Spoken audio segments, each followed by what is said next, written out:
Diwali special button badusha.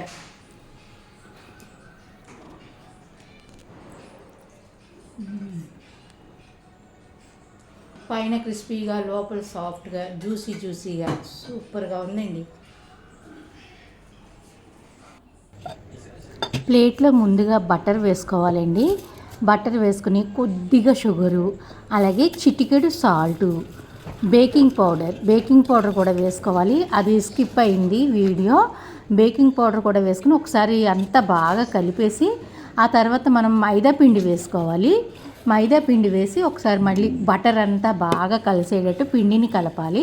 మనం ఇలాగ చేత్తో ఇలా నొక్కితే ముద్ద అవ్వాలన్నమాట. అలా ఉండాలి పిండి. ఇప్పుడు ఇందులో మనం వాటర్ పోసుకుంటూ పిండిని తడిపి పెట్టుకోవాలి. చపాతీ పిండిలాగా స్మూత్గా, చాలా మృదువుగా కలపాలండి. పిండిని కలిపి కాసేపు దీని మీద క్లాత్ వేసేసి పక్కన పెట్టేసుకుందాం.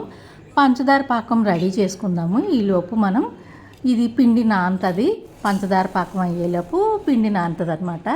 నేను షుగర్ సిరప్ చేస్తున్నాను.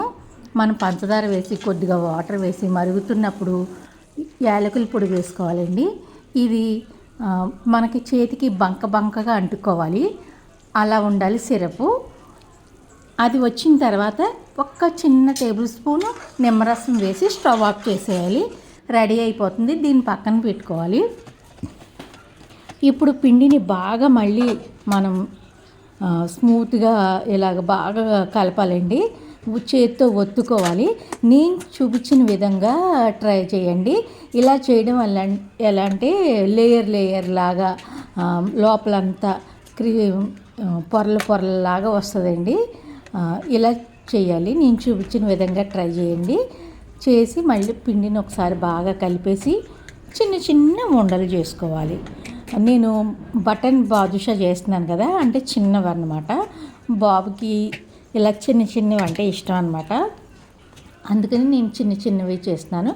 మీకు నచ్చిన సైజ్ చేసుకోవచ్చు. ఇలాగ ఉండ చుట్టుకొని మనం గులాబ్ జామ్కి చుడతాం కదా, అలా ఉండ చుట్టి మధ్యలో ఇలాగ హోల్ చేసుకోవాలి.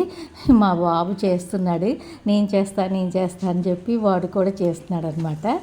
అవన్నీ చేసిన తర్వాత ఆయిల్లో డీప్ ఫ్రై చేసుకోవాలి. గోల్డెన్ బ్రౌన్ బాగా కలర్ వచ్చే వరకు వేయించుకొని వాటిని పాకంలో వేసుకోవాలి. పాకంలో వేసి 1-2 నిమిషాలు ఉంచి తీసేయాలండి. రెడీ అయిపోయినాయి బటన్ బాదుషా. మనం ఒక ప్లేట్లోకి సర్వ్ చేసుకుని పైన పిస్తాతో అలంకరించుకోవడమే. రెడీ.